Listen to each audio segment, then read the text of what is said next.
YouTube. Everybody say it with me. Is this thing on? So as we always say, another new week and something new to talk about. I'm just going to let y'all know now, today we are going to address the elephant in the room. And it's going to be static versus bag. Now, I must say, this by far has to be one of the most controversial conversations that you'll ever have as an enthusiast when you're ready to mod your car, whether to do a static build or a bag build. Now, me personally, I'm bagged, but I have nothing against static builds. I think they can be just as clean. In my personal opinion, there's pros and cons to both. So the conversation today, I'm going to give you a couple of pros of being static versus a couple of cons, and then I'm going to give you some pros of being bagged versus a couple cons. Now, to show that I'm no hater, we'll start off with static first, because I do appreciate a static build. Now, I'm not going to lie to you. When those wheels are a little too much tilted, I'm not too much of a fan of that. But I do think it looks good. It's just not for me. But a nice, clean, static build, with the wheels not tilted too much, I can appreciate it. I mean, I can appreciate all of them, but when they're too tilty, it's not really my taste. What? So let's get into it. So number one, a pro, in my opinion, to a static build. Let me go ahead and get up. One pro to a static build that I can appreciate is, people that have a car that's static and that's done right. One thing I love is you get to actually ride how you park it. Now, looking back at my car, to me, it's not really that low. There's static builds that are out here that can ride this low and actually, not have to worry about airing it up or down or anything. They can actually just ride at this height. I personally think that, that's super dope. When you're able to drive the car how you park it and you can cruise around at that height, I think that's super dope. You can't go wrong with a nice static build that's built correctly. Okay, now moving right into number two, also a pro to a static build is, let's be honest. These people that go out here and go out of their way to get great fitment, you have to respect that. You damn right. When they get these cars dialed in and it's like fender to lip or it's tucking just right and they can ride around like that, you have to respect that kind of build. You have to, because they have to literally sit there and raise and lower the car and, maybe add a spacer, or it's just so much that goes into getting that fitment exactly how it's supposed to be. And the fact that they can ride around like that is awesome. I mean, you can't say nothing bad about a well put together static build, because let me tell you something. Getting that perfect fitment is not easy. Bag people, we got it easy. We just hit a button and the car drops down and we can pretty much put it where we want to put it. Static guys, they have to go through something to actually get that fitment the way it is. So I have nothing but respect for it. Now, as long as we got some good, we're going to have some ugly. So let's address the ugly. Number one to me would be breaking parts. Now, all my static guys know what I'm talking about. When you down low to the ground like that and you catch that certain speed bump,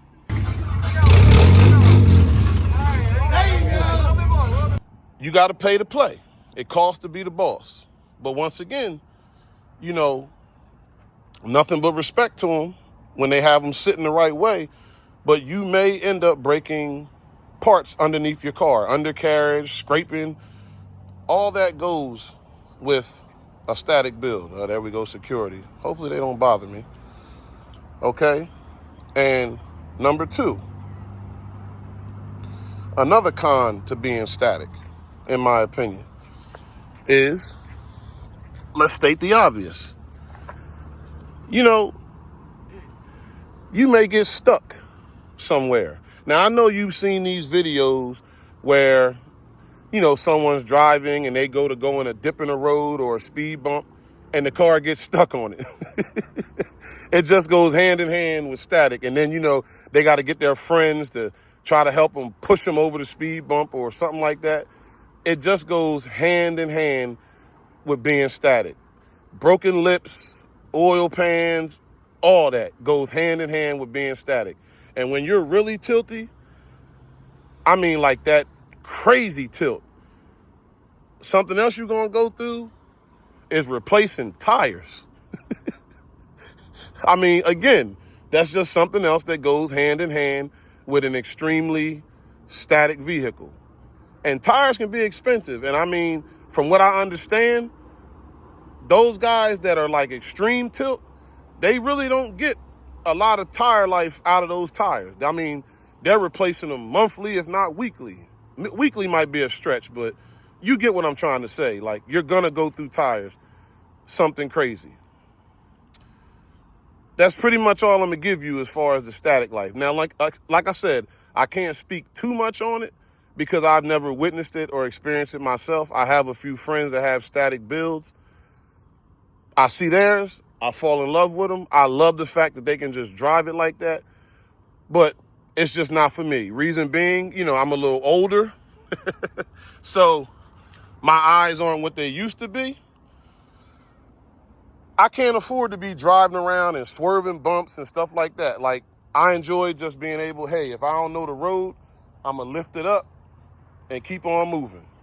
So that takes me right into one pro of being on air suspension, is that you have that ability to raise and lower the car.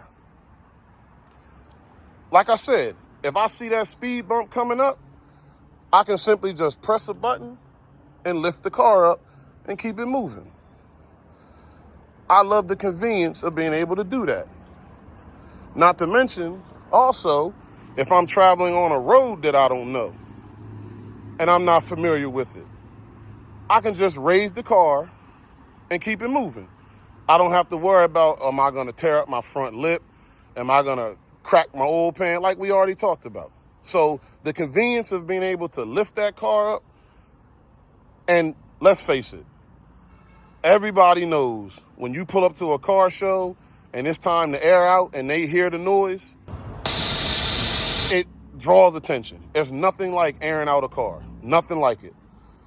Okay, now that takes us into number two, a pro that you might not know about. Now, me being a car detailer, I can really appreciate this pro that I'm going to give you. As long as you're on bags, guess what that means?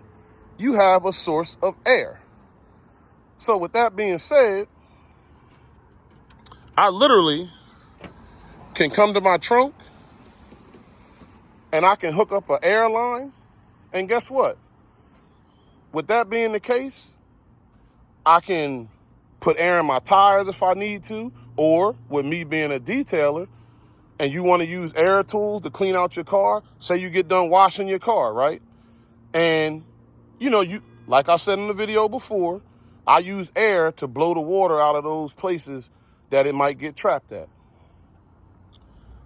As long as I have this air suspension, I can run a hose, hook up an air gun, and air my car off after I get done washing it. So the convenience of having air supply on your car 24/7, to me, is a pro.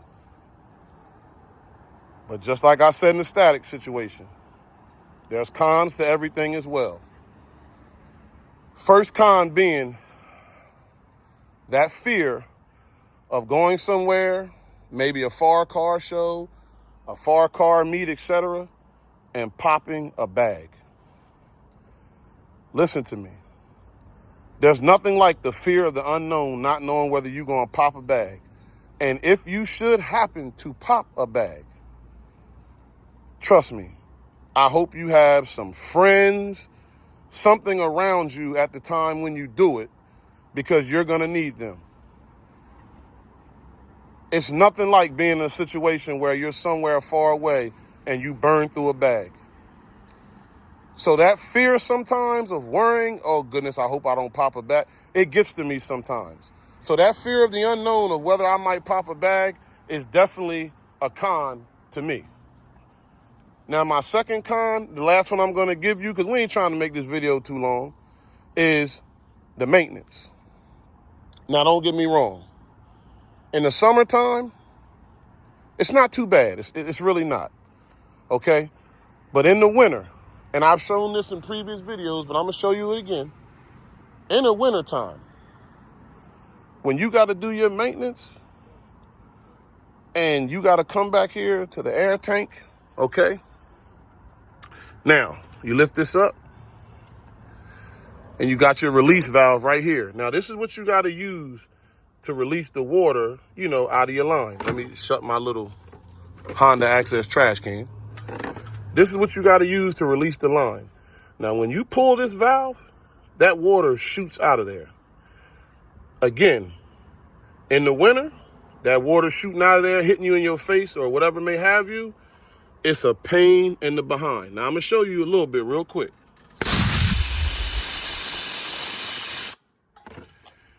See what I'm talking about? Now, already my glasses and everything got water all over it. But for the video, I had to show you. In the wintertime, that can be a pain and a hassle. I'm not going to lie to you. I do not like doing it. I done messed up my phone, face all wet. Pause. Don't go there with me. But like I said, I had to do it for the video and show y'all what I'm talking about. So anyway, with that being said, that'll be my last con to being on air suspension. Okay, but at the end of the day, it's all about having fun, building your car the way you want to, doing what you want to do. Some people, they're going to sit there and criticize you for being on bags. There's people that might criticize you for being, static. You're going to hear it either way. Just do what you want to do and have fun with it. And y'all know what I say. Keep it simple, keep it humble, and keep it you. And when I say keep it you, I mean exactly what I'm saying. Do what you want to do. Never mind what somebody has to say. It's your build. Enjoy it and build it the way you want, okay? Like, comment, subscribe. I love y'all, man. I really do. I love the support. And I'm going to go ahead and close out this video because, like I said, I wish y'all could see my face and the way it looked. But keep it simple. Keep it humble. Keep it you. I'll see y'all in the next one like always, okay? I got to go home and dry off now. Peace. I don't know what's going on with all these birds just flying around all of a sudden. That's kind of weird. I hope y'all don't think that I just keep my trunk messy like this. I was trying to clean out the inside of my car. And as y'all know, I had to re-dye my carpet. So I just moved this stuff back here for the time being, okay? Don't judge me and think my car just stays dirty like this, because I promise you, it really doesn't, all right? I'll see y'all next week.